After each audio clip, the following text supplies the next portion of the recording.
ఒకరిని చదువుని నాశనం చేయకూడదు అనుకుంటాం, చూసావా? అది తప్పేరా. అలాంటి నిజమైన ప్రేమికుడు చేసిన తప్పేరా. అన్ని తప్పులు చేస్తాం కాబట్టే ఈరోజు ఏదో మూలం బార్ షాప్ లో కూర్చోబెడుతున్నారు.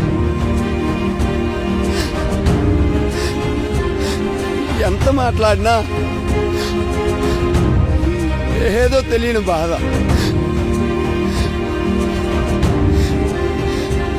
ఎక్కడ దూరం అయిపోతావా?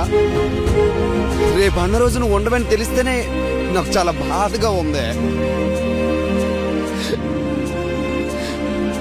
ఓవే ఓ, ఇంకొకసారి నా ముందుంటే ఇంకోసారి ప్రేమించమని నీ కాళ్ళని పట్టేసుకుంటానేమో. ఓవే ఓ.